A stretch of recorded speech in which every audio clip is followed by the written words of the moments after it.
Yes, Yahweh, amen. How many of you guys are willing to trade your sorrows tonight for Yahweh's joy? And I know it's a lot easier said than done. It's a lot easier to say that when you're happy, to say, I'll trade my sorrows for Yahweh's joy. I'll trade my pain for his joy. Because in the moment, it hurts. And in the moment, it's not so easy. And words are always easier said than done. But tonight, we're going to talk a little bit about that, a little bit about sorrow, a little bit about those times in your life when you see things such as that. And so tonight, my topic is, can these dry bones live? For reference, I will be going to the book of Ezekiel, chapter 37, verses 1 to 3.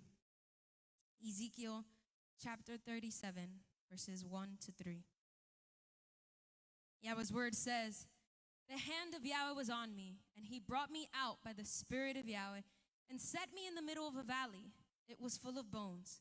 He led me back and forth among them, and I saw a great many bones on the floor of the valley, bones that were very dry. He asked me, 'Son of man, can these bones live?' I said, 'Sovereign King, you alone know.'" So many people know this story. It's a popular one where Ezekiel had this vision of this vast land of all these dry bones. And at first he was kind of taken back, and he was kind of aghast at why was Yahweh showing him this vision? Why was Yahweh showing him all these dry bones? And what does it mean? And what did it have to do with? And so we're going to read, and we're going to continue to go through these verses of what exactly was happening in this vision between Ezekiel and Yahweh. And so, as we read in the beginning, he said, "I saw a great many bones on the floor of the valley, and bones that were very dry." For those of us that know, that have experienced breaking a bone, I have never, thank Yahweh, up till now, I've never broken a bone, although clumsy. Yahweh has blessed me with not having that experience. But bones are really hard. And they're meant to be hard because they're meant to carry and sustain the weight of our bodies so that we could walk and we could talk and we can do what we need to do. And so Yahweh made them for a purpose. He made bones strong to withstand the years that we would have to walk on this earth and everything that we would need to do. And so bones are the foundation of what our bodies are, right? Just as the soul is the foundation of who we are. Bones are the foundation of what our body is, of what Yahweh made our body to be. But the thing is, Ezekiel was taken back. Yahweh, why are you showing me these bones, and why am I here? And as I read this, and it's funny because I was going to talk about something else tonight. I was going to talk, well, I won't give it away because in the future I want to use it. But I was going to talk about something else, and as I'm preparing it, for some reason, it just wouldn't work and it wouldn't click. But I knew the topic was there. And so as I'm going, I said, Yahweh, where is the message here? Where is it? Show it to me. And so as I'm trying, the pieces aren't falling together. And I kept going back to this topic, can these dry bones live, that I had in mind to do a while back. And I said, okay, Yahweh, so for some reason, you're taking me back to this. You're taking me back to this because maybe I need to hear it, or maybe somebody here needs to hear it, or maybe somebody at home needs to hear this. And so many times in our lives, we go through things, and we mature and we grow older, but it doesn't mean that life always gets better. If anything, it just means we have more situations where we mature, that mature our perspective, that matures how we feel about certain things. And we no longer throw tantrums. We no longer stomp on the floor. We no longer throw ourselves on the floor and cry.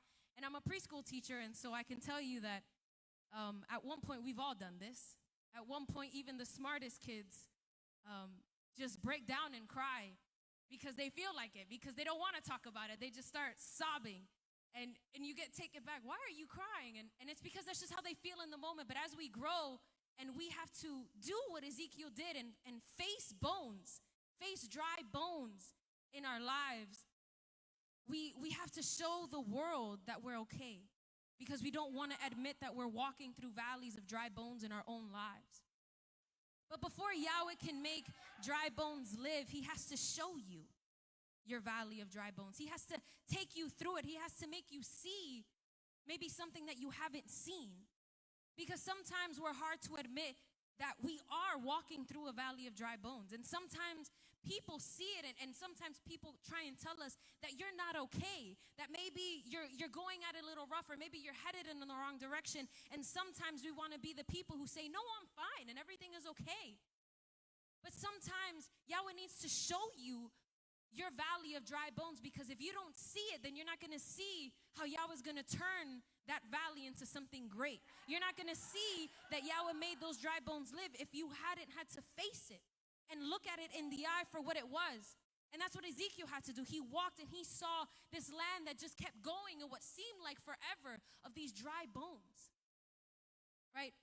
So in order to do that, right, in order for Yahweh to show us this valley, what we need to, I guess, come to terms with is that we need to already have Yahweh's presence in our lives, right?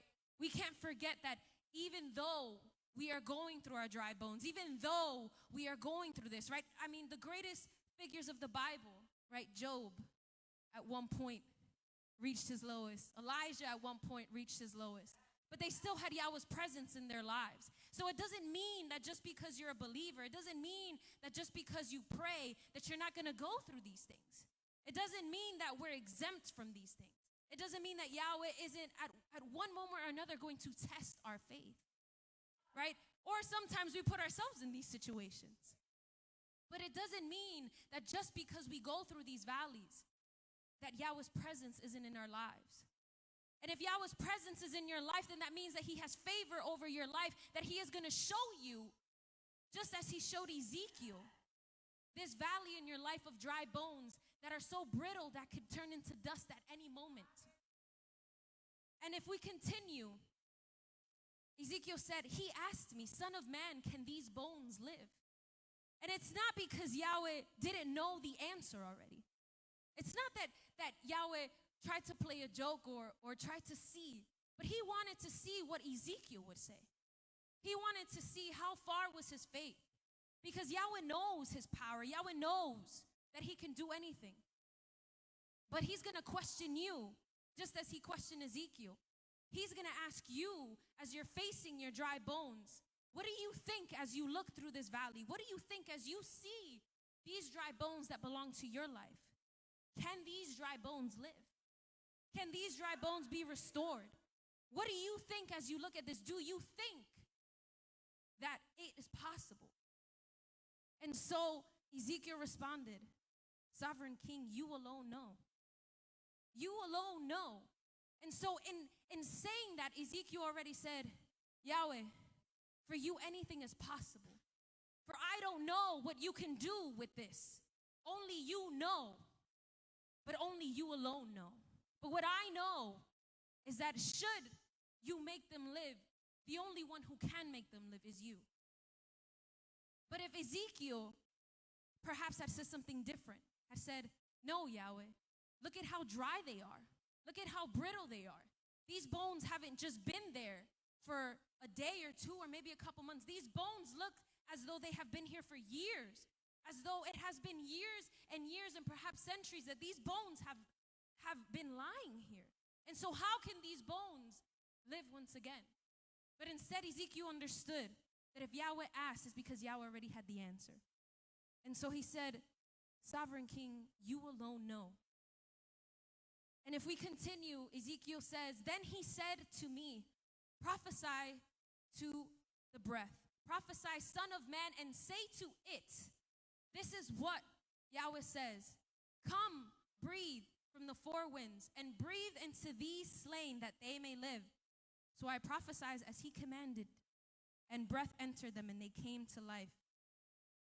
And so I found it interesting because once again, right, Yahweh can do anything, right? Yahweh can do anything. He doesn't need us to do what he's going to do, right? Just like he didn't need to ask Ezekiel, do you think that these bones can live? And just as he said previously, right, if we continue to read, he said, then he said to me, prophesy to these bones and say to them, dry bones, hear the word of Yahweh.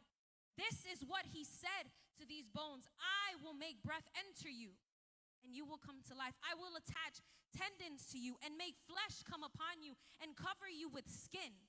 I will put breath in you and you will come to life. Then you will know that I am Yahweh.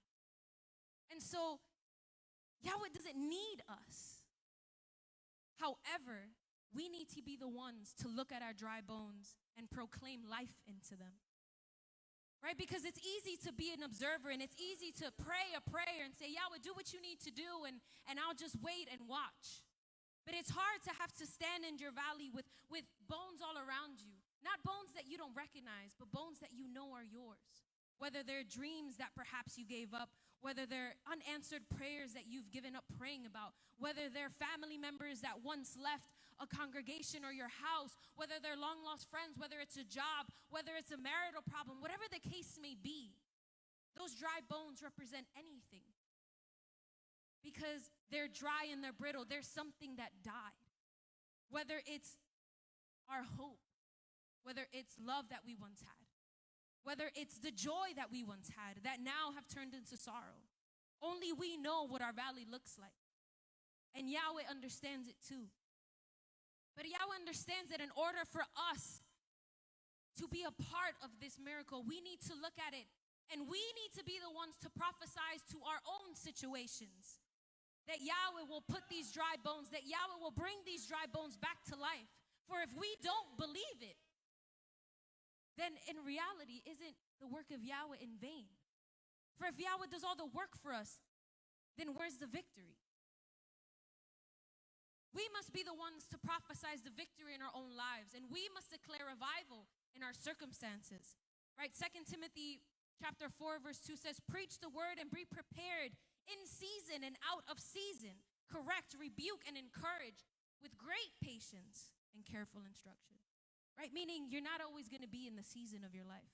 You're not always going to be at the tip, right? And if there's one thing that I guess has stayed with me from physics in high school, I didn't always enjoy that class. But one thing that stayed was one of Newton's laws of motion, that everything that goes up must eventually come down. Nothing stays up forever, and neither do we. We don't always stay in our highs, because if we were always high, then would we ever come to a realization that maybe one day we didn't need Yahweh? If everything was always great, if everything was always good. And yes, there are people that praise Yahweh in the good times and in the bad times, but there are people that when the good times come, forget that Yahweh's there. Forget to thank Yahweh for what he's done. And so Yahweh has these moments where we're up and we're really high so that we can have testimonies and we can have victories such as these. But we also have lows such as these, where we look at our dry bones so that Yahweh can remind us of who he is, remind us that we do not do what we do by our own strength, but remind us that everything that we do and everything that we have and every victory is because he is the one who gave it to us. Isaiah 55:11 says, so is my word that goes out of my mouth. It will not return to me empty, but will accomplish what I desire and achieve the purpose for which I sent it. Right? And those are Yahweh's words. So if Yahweh has given you a promise, if Yahweh has declared something over your life, then understand that your purpose is not done. Your life is not over, and you will continue to travel the journey that Yahweh has for you until these words come to pass. For Yahweh says that his word will never return to him empty. For if a word comes out of his mouth, you can take it to the bank. And whether it's 5 years, 5 minutes, 10 years, 10 minutes, 50 years, know that in Yahweh's perfect time, those words will come to pass. Right? And if we continue, he says, so I prophesied as I was commanded. And notice that Ezekiel is obedient. He doesn't exactly know what he's doing here. He still doesn't understand why Yahweh has given him this vision and why Yahweh is showing them these things. However, as Yahweh continues to talk to him and say, prophesies to these bones, can these bones live? He may not understand what he's doing here because Yahweh hasn't explained it to him yet. Yet he continues to do as he's commanded. And sometimes, and I speak from experience, right? Because as Brother Manny says, you can't speak a message onto others that you have not lived in your own life first. You can't speak it with conviction unless you have been convicted. right? You can't convert the masses and talk about what Yeshua has done in your life if you haven't encountered Yeshua, right? And so Ezekiel does as he's commanded, yet he doesn't know the purpose yet of why he's being shown these things. And I think that's the hardest thing to do, that when Yahweh takes us through these valleys, we have to walk. And sometimes he tells us to do things and we don't understand it. And yet the hardest part is to be obedient, right? And that's why Yahweh says in his word that sometimes the best thing, the greatest thing that we could do for Yahweh is to be obedient. To be obedient to his word, because we're not always going to understand it. We're not always going to know what Yahweh means to say when he's talking to us. But obedience means faith. Obedience is faith because you don't always know. You don't know what Yahweh means, and you don't know where Yahweh's going to take you. But in walking in those steps, you're being obedient and you're saying, Yahweh, I have faith that if you're telling me to do these things and if you're telling me to go, it is because this is where I'm meant to go. And I will have faith that you will take me there. And Ezekiel says, as I was prophesying, there was a noise and a rattling sound, and the bones came together, bone to bone. I looked, and tendons and flesh appeared on them, and skin covered them. But still there was no breath yet, right? Yahweh's not going to snap his fingers, and you're going to see your dry bones become an atom right before your eyes, right? Yahweh's going to put your miracle through a process and put the pieces together as a perfect puzzle maker. And one of the things that has astonished me about biology, as I studied it in high school and I studied anatomy, and I could never be a doctor, bless those who are. But if you study it, I don't understand how sometimes there are doctors who don't believe. Because everything in the body is so intricate, every single thing works together so perfectly to make us function. And it's incredible how Yahweh created such a foundation for our soul to dwell in our temporary home. And it is amazing. And so Ezekiel is seeing what are these bones that are random, and he's seeing them float, and he's seeing them connect together, and he's seeing tendons grow on top of them, and muscles start connecting, and flesh start to form. And now he sees a face, and now he knows that was an arm, and that was a leg, and that was a skull, and that was a toe. Because when they're all scattered like that, we don't understand what things are. But when we put ourselves in Yahweh's hands and when we become obedient, as Ezekiel was, then he starts to put the pieces where they go. He starts to put them, and then we start to see clearly. So that is what that was. So that was an arm, and that was a finger, and that was a leg. I didn't see it before, but now it looks clearly now.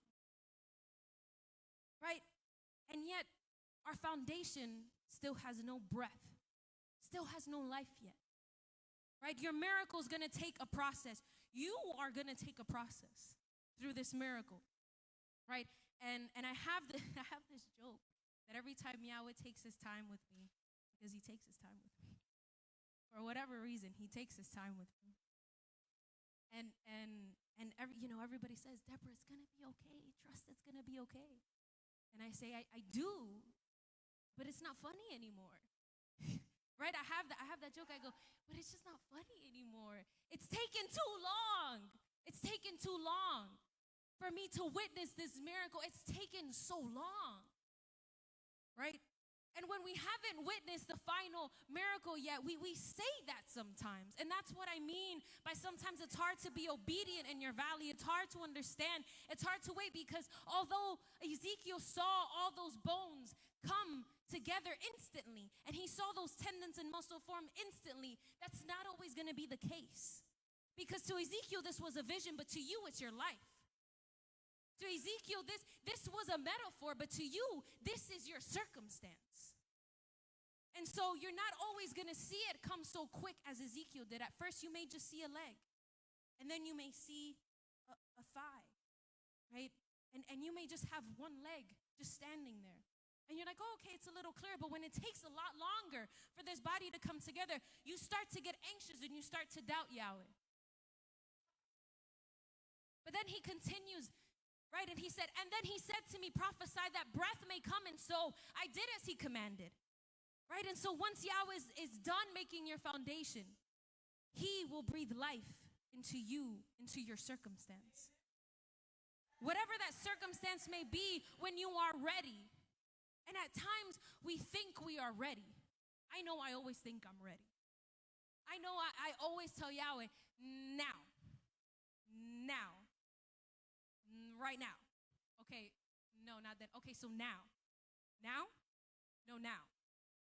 And I get so frustrated with Yahweh, you know, and sometimes that's how you know you really love someone, right? Because you just get so frustrated and you have that comfort to tell them, I'm frustrated. Why? Why hasn't breath come into this foundation yet? Why? Why is this body standing in front of me lifeless when I feel that it is ready for life to come into it? Right? But Yahweh is the perfect puzzle maker. And so in his time, he will breathe life into it, because although we may see the outside of a body, we don't see the insides of a body. We don't see what's going on in our mind and what's going on there and what's going on in our organs. For all we see is the superficial part, but Yahweh knows everything. And even though maybe we may be ready, maybe other people that are also involved in your circumstance are not ready.